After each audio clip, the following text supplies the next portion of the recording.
നിലമ്പൂരിലെ മുൻ കോൺഗ്രസ് സ്ഥാനാർത്ഥിയും കോൺഗ്രസ് നേതാവുമായ വി പ്രകാശിന്റെ വീട്ടിൽ ഇപ്പോൾ LDF സ്ഥാനാർത്ഥി M സ്വരാജ് എത്തിയിരിക്കുകയാണ്.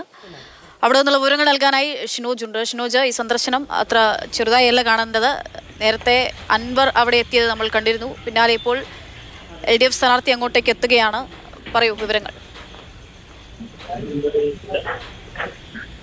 പക്ഷേ വോട്ടെടുപ്പിന് ദിവസങ്ങൾ മാത്രം, മണിക്കൂറുകൾ മാത്രം ബാക്കി നിൽക്കെ വി പ്രകാശിന്റെ മരണത്തിന് ശേഷം മരണ ബന്ധപ്പെട്ട വിവാദങ്ങളിലൊക്കെ തന്നെ കൂടുതൽ ചർച്ചയാക്കാനാണ് CPM-ന്റെ ശ്രമം. അതുമായി ബന്ധപ്പെട്ട് LDF സ്ഥാനാർത്ഥി M സ്വരാജ് ഇപ്പോൾ വി പ്രകാശിന്റെ വീട്ടിൽ എത്തിയിരിക്കുകയാണ്. അതിനുശേഷം മാധ്യമങ്ങളോട് പ്രതികരണത്തിലേക്ക് നമുക്ക് പോകാം.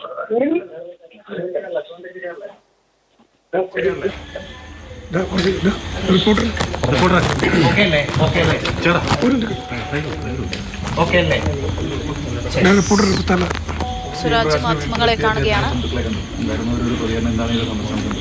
ഇതിന് പ്രത്യേക രാഷ്ട്രീയ പ്രാധാന്യമൊന്നുമില്ല. ശ്രീ വി പ്രകാശും ഞാനും വളരെ അടുത്ത വ്യക്തിബന്ധമുള്ളവരായിരുന്നു, ദീർഘകാലമായി. ഞാൻ പ്രീ ഡിഗ്രിക്ക് പഠിക്കുന്ന കാലത്താണ് അദ്ദേഹത്തെ ആദ്യമായിട്ട് പരിചയപ്പെടുന്നത്. അതിനുശേഷം അദ്ദേഹം വിട പറയുന്നത് വരെ ആ ബന്ധത്തിന് ഒരു തരത്തിലുള്ള ഉലച്ചിലും ഉണ്ടായിരുന്നില്ല.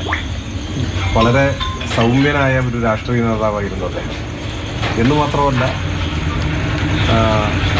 പൊതുപ്രവർത്തന രംഗത്ത് അദ്ദേഹത്തിന് ഒരു സവിശേഷമായ ശൈലിയുണ്ടായിരുന്നു.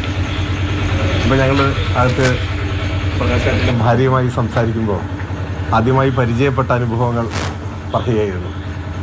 ആദ്യമായി പ്രകാശേട്ടൻ്റെ ഭാര്യയെ എനിക്ക് പരിചയപ്പെടുത്തി തരുന്നത് ഒരു KSRTC ബസ്സിൽ വെച്ചാണ്.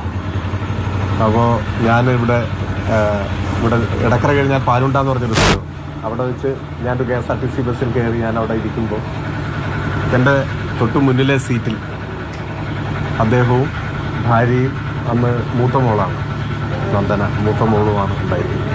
അവർ കോഴിക്കോടേക്ക് പോവുകയായിരുന്നു. അപ്പോൾ ആ KSRTC ബസ്സിൽ വെച്ചാണ് അദ്ദേഹം വൈഫിനെ എന്നെ പരിചയപ്പെടുത്തി കൊടുക്കുകയും ഞങ്ങൾ സംസാരിക്കുന്നത്.